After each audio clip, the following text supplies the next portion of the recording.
যারা বলেন জীবনসঙ্গী মনের মতো না হলে মনের মতো বানিয়ে নিতে হয়, কথাটা কি আদৌ ঠিক? একটা মানুষ যদি মন থেকে না চায় নিজের স্বভাবের পরিবর্তন আনার, তবে তাকে ঠিক কী করে নিজের মনের মতো গড়ে নেওয়া যায় তা আমার মোটেও বোধগম্য নয়। এখন আমি যদি চাই যে আমার সঙ্গী আমার মনের মতো হোক, তবে আমার সঙ্গীও যে চাইবে না আমি তার মনের মতো হই, এটা কিন্তু নিশ্চিতভাবে বলা যায় না। মানুষকে বলে বুঝিয়ে সব শেখানো যায়, তবে প্রেম, ভালোবাসা, আদর, যত্ন কিংবা রোম্যান্টিকতা কাউকে বলে বুঝিয়ে শেখানো যায় না। এই জন্য থাকতে হয় ইচ্ছে শক্তি। তার ইচ্ছেই যদি না থাকে, যদি সেই সঙ্গীর প্রতি নিতান্তই উদাসীন থাকে, তবে তাকে ঠিক কিভাবে মনের মতো করে গড়ে নেওয়া যায়?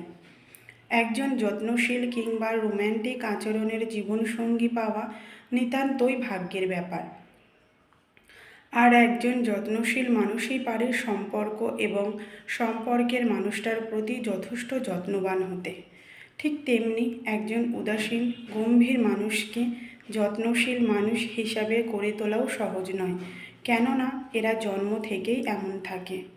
চেষ্টার কোনো অংশে কমতি না রেখেও যখন সঙ্গীকে মনের মতো করে গড়ে তোলা যায় না, ঠিক তখনই মানুষ হতাশ হয়। সব কিছু মেনে নিয়ে নিজেকে মানিয়ে নিলেও সহজে নিজের মনকে বুঝিয়ে দেওয়া যায় না। শুধু তিলে তিলে নিজের ভেতর শেষ হতে হয়।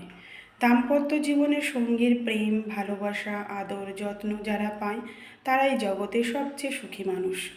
পৃথিবীতে একতরফা কোনো কিছু হলেও হতে পারে, তবে ভালোবাসা, আদর, রোম্যান্টিকতা কিংবা যত্ন একতরফা হয় না। আর যদিও হয়, তবে তাতে তৃপ্তি অন্তত পাওয়া যায় না।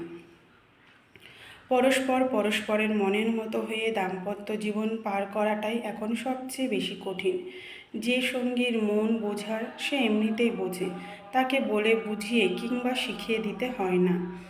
আর যার ইচ্ছে নেই, যে বুঝেও না বোঝার ভান করে এড়িয়ে চলে, তাকে শত বোঝালেও সে কখনোই বুঝবে না, বোঝার চেষ্টাটুকুও করবে না কখনোই।